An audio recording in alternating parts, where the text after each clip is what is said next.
This story was told to me by an acquaintance. I imagined myself in his shoes and fantasized a little, and this is what came out of it. My wife got sick, she was hospitalized, and I was left with a 3-year-old daughter. My work is such that no time off, no vacation now, I cannot take. I couldn't do anything with such a little girl. I had to ask my mother-in-law to help me out. Either let her take Dasha to her place, or she can come to us, but something had to be done. My mother-in-law came to us. I came home late from work, played with Dashka, talked to my mother-in-law. She's a real woman. She gave birth to Valia, my wife, when she was almost 18 and was now in her prime, not even reaching her very age again. Her character was calm and friendly. She found a common language with my son-in-law, and the age difference between me and her isn't that big. Valia is much younger than me, so there was no friction. On the contrary, everything was nice and fine. My mother-in-law looked after Dashka, cooked, ran the household. That's how we lived. I handed the job over to the client, got a bonus, got home early, played with my daughter, and involved my mother-in-law in the game. Dashka laughed merrily, chasing her grandmother around the room on the back of a hot horse which was playing daddy, holding her ears so as not to fall off daddy's, or rather from the horse's back, pounding her heels on the sides, spurring the steed. Noise, laughter, joyful cries of the daughter. It was time for a bath. Dashka, in her usual habit, made a storm and tempest in the tub. My mother-in-law and I were both standing wet, waiting for the ship to dock with Sailor Dashka. The wet road covered my mother-in-law's figure, and her figure was still very, very good. Her mother-in-law's physique is similar to Valia, though a little fuller, but this beautifies her even more, gives her the charm of a mature woman, and their faces are similar. Sometimes they look like two sisters, the younger one and the older one. Her form is a bit bigger, but so Valia is still almost 20 years before her mother, so they will equalize in the future. Yes, my mother-in-law's wet figure gave me some interesting ideas, especially since I haven't had a woman in a long time.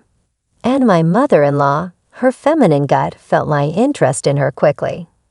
She pacified Dasha, pulled her out of the stormy ocean, and sent us to bed saying that she needed to change into dry clothes. You see how squelchy Dashka slept, and my mother-in-law and I sat in the kitchen. I bought some wine with my bonuses, and so we sat, tasted this drink, had a conversation about life word for word, and moved on to family problems. My mother-in-law began to say how happy she was for her daughter and what a good husband she had received. Loving, attentive, caring, and affectionate. Let her son-in-law not be angry and not offended. After all, it is well known that mother and daughter have no secrets from each other. That is why she even knows how things are in our personal life. How lucky Valia is to have such a good husband who will carry her to bed in his arms, kiss her, and kiss her all over. My mother-in-law had never seen such a man in a movie, let alone in life.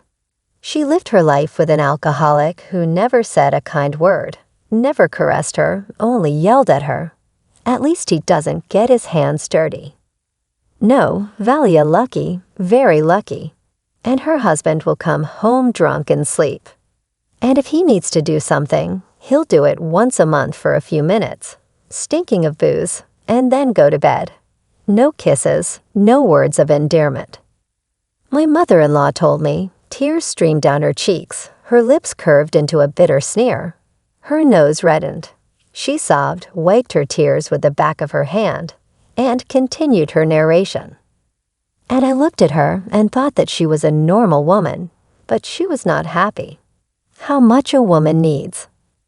I began to calm her down, to tell her that everything would work out, everything would work out. I stroked her like a child on the head, kissed her. She sobbed even more bitterly. Squatting in front of her, I kissed her weeping eyes, collected tears flowing down her cheeks with my lips, kissed her swollen lips.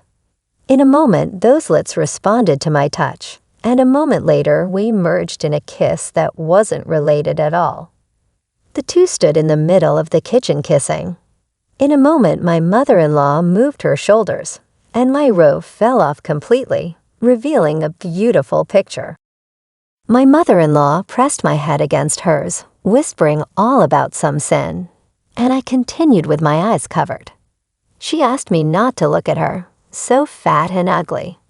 A woman loves her ears, and therefore my words that her figure is beautiful, that it is perfection itself, that it still can give joy to man very, very long, will be able to make her proud of such a shape, such a figure. I said a lot of other things I do not remember now. It is known that at this point, a man's tongue becomes boneless, and the words flow out by themselves, bypassing the brain. And then he picked up my mother-in-law in his arms and carried her into the room. Everything spun and spun and spun. We started doing the same thing. About 20 minutes later, we were cuddling. We had neglected water. It just felt so good that we didn't want to get up and go somewhere or do anything. In the middle of the night, Dashka woke up and whimpered. We jumped up together with my mother-in-law and rushed into the nursery. My mother-in-law leaned over her crib and hummed something, rocking Dasha. Performs gleaming in the half-light of the room did not leave me indifferent, and I continued on. Soon her voice began to break. The song toppled off for them. She turned, grabbed me by the neck, and stood on tiptoe. That's how we reached the bedroom. Without breaking the embrace, we collapsed on the bed. In the morning, when I went out to the kitchen, my mother-in-law was making breakfast. Dashka was still asleep. My mother-in-law was cheerful, happy. She moved easily and even hummed something. Standing in the doorway, I wished her a good morning and watched with pleasure as the forms played under her robe, how they walked back and forth. I naturally began to worry. I wanted to repeat what I had done yesterday.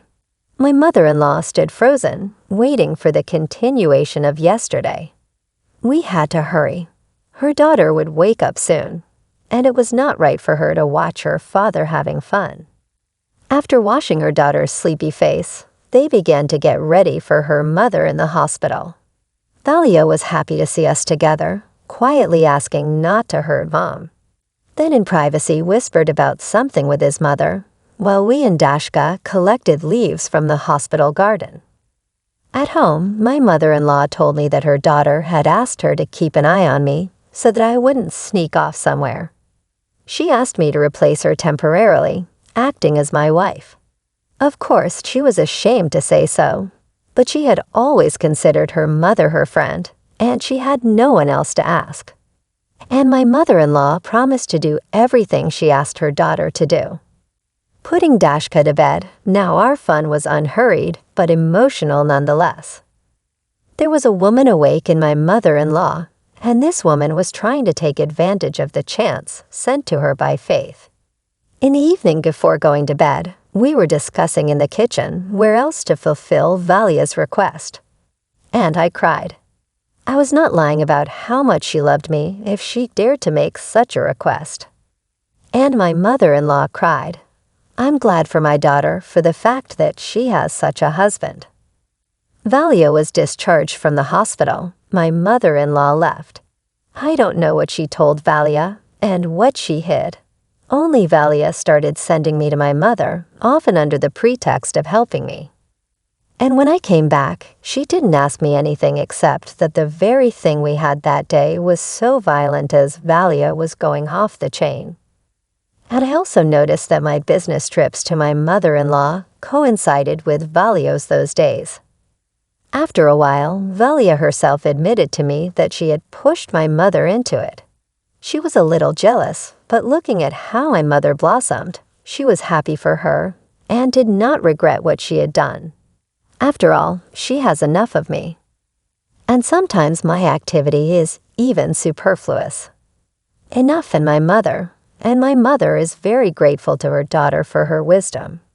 Only Valio worries that I'll get used to my mother and fall out of love with her, my wife. Kissing me, he reassured me that no one in the world is dearer to me than she and Dashka. And we never stopped having fun with my mother-in-law. And often when my mother-in-law visited us, Valio would send me to her room herself. One day after a feast on some holiday, it happened that the three of us were having fun.